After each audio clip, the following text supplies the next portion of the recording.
ඔන්න ඉතින් දුවේ පුතේ අද අපි ඔයාලට අරගෙන ඇවිල්ලා තියෙන නපුරු කුමරිය සහ හොඳ කුමරියගේ කතන්දරේ.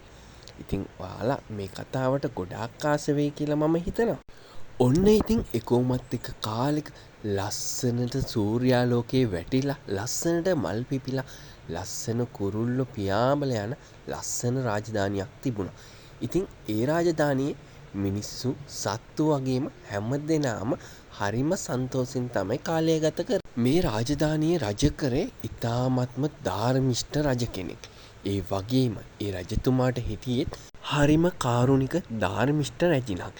ඉතින් මේ රජතුමයි රැජිනයි ධාර්මිෂ්ඨව රාජ්‍යය පාලනය කරා වගේම ඒ රාජ්‍යයේ හිටපු රටවැසියොත් මේ රැජිනටයි රජතුමාටයි පුදුම විදියට ආදරය කරා. මෙහෙම ටිකෙන් ටික කාලය ගෙවී යත්ම රජතුමාටත් බිසවටත් දාව දූ කුමරියන් දෙදෙනෙක් උපත ලැබුවා.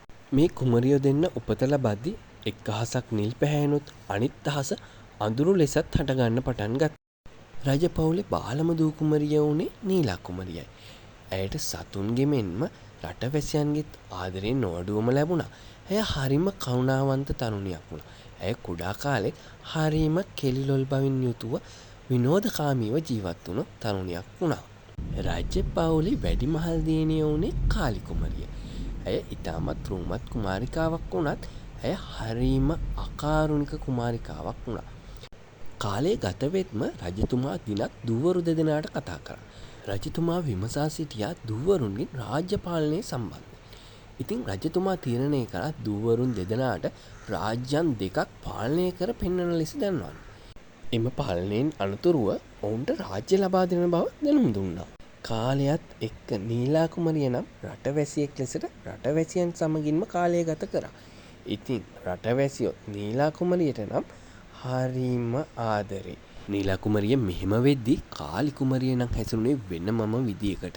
ඉතින් කාලි කුමරිය නම් කරේ මිනිසුන්ට වද දීලා මිනිසුන් තලා පෙලා හිංසා කරලා ඔවුන්ගෙන් වැඩගත් එකම තමයි. දින සති මාස අවුරුදු මෙහෙම ගෙවිලා යද්දී පිය රජතුමා පැමිණියා රාජ්‍ය පාලනය බැලීමට.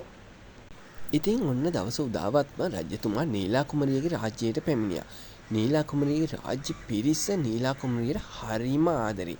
ඉතින් රජතුමාටත් හරිම සතුටුයි. ඉතින් දෙවෙනි දවසේදී රජතුමා තීරණය කළා වැඩිමහල් දූ කුමරිය වුණු කාලි කුමරියගේ රාජ්‍ය බලන්න යන්න. ඉතින් කාලි කුමරියගේ රාජ්‍යදී නම් කලින් වගේ රටවැසියන්ගේ මුහුණවල සතුටක් පෙනුනේ නැහැ. ඉතින් දවස ගෙවිලා ගියාට පස්සේ රාජ්‍යයේ රජතුමයි බිසවයි මේ ගැන කතා කරා. උන් තීරණය කරා දෙදෙනාම කැඳවලා රාජ්‍ය පාලනය කාටද ලබා දෙන්නේ කියලා තීරණය කරන්න.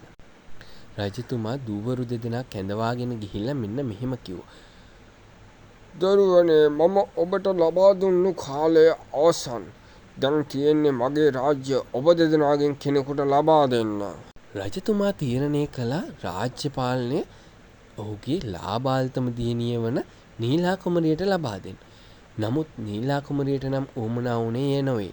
නීලා කුමරිය තීරණය කළා මේ රාජ්‍ය බලය තමාගේ වැඩිමහල් සොයුරිය වන කාලි කුමරියට ලබා දෙන බව. ඉතින් රජතුමාත් ඒ තීරණයට එකඟ වෙලා කාලි කුමරියට රාජ්‍ය බලය පවරා දෙන්න තීරණය කරා. කාලි කුමරිය තේරුම් ගත්තා අධාර්මිෂ්ඨව රාජ්‍ය පාලනය කළ නොහැකි බව. ඉතින් නෑ ධාර්මිෂ්ඨව රාජ්‍ය පාලනය ආරම්භ කරා. නීලා කුමරියත් එයා කලින් පාලනය කරපු රාජ්‍යයට රටවැසියෙක් විදිහටම පිටත් වෙලා ගියා. ඉතින් ඔයාලට මේ කතාවෙන් ගන්න තියෙන ආදර්ශය තමයි ධාර්මිෂ්ඨව වැඩ කරොත් Tamanට සතුටින් ජීවත් වෙන්න පුළුවන් කියන එක. මේ කතාව තාම ඉවර නෑ. ඊළඟ කොටසදී අපි ආයෙත් හමු වෙමු. එහෙනම් ඔයාලට සුබ දවසක්.